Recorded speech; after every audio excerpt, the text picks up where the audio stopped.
Sometimes the biggest lessons come from the most unexpected places. And today, we're going to look at a simple English lesson that honestly holds a powerful secret to learning just about anything. It's this one mindset shift that can totally change the game, taking you from feeling stuck to, well, actually making progress. So let's dive in.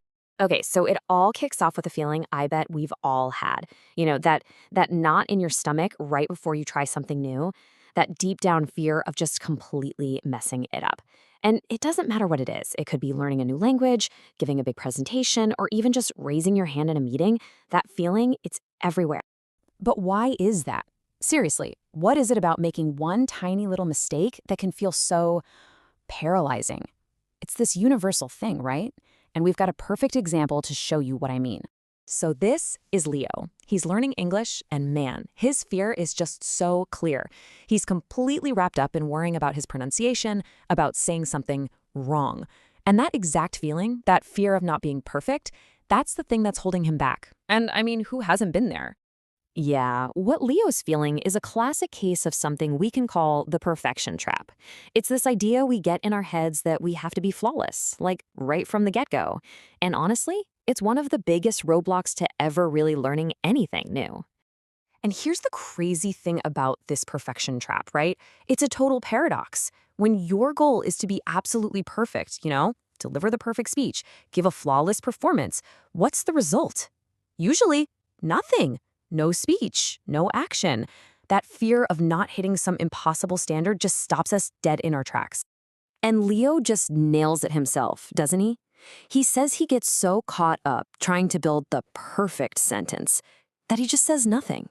He overthinks it and he freezes. That right there is the perfection trap in a nutshell. Okay, so how do we get out of this thing? How do we escape the trap?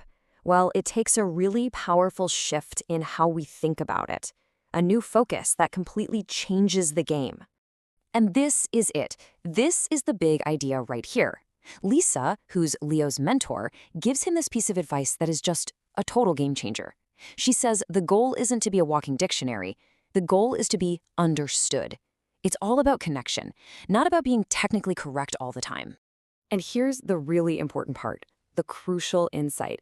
Those little mistakes, they almost never actually get in the way. People are way better at understanding what you're trying to say than you think, even with a few slip-ups. And once you really let that sink in, that being understood is the real goal, all that pressure to be perfect, it just kind of melts away. All right, so we've got the mindset down. That's the what. But what about the how? Like, what does this actually look like day to day? Let's check out a super simple, actionable plan for turning this whole idea into a real habit. The key is, it's not about making some huge, grand gesture. It's all about small, consistent actions. So you speak a little bit every single day, even if you know it's not perfect. You repeat sentences you hear just to get the rhythm down. You read stuff out loud. And then there's this last one, which is super interesting, shadowing. So if you've never heard of shadowing, it's pretty much exactly what it sounds like. You just listen to someone speaking, a native speaker, and you try to talk along with them almost at the same time, like their shadow. It's an absolutely fantastic way to build that natural flow and confidence, and you don't have that pressure of having to come up with your own sentences from scratch. And you know what all these little steps have in common? They all point back to our big idea here. Every single time you practice, you get a little bit better. It might be a tiny amount. You might not even notice it day to day, but trust me, it's happening. Because practice, well, practice is progress. Okay, now here's where this gets really powerful. This whole idea, it has almost nothing to do with just learning English.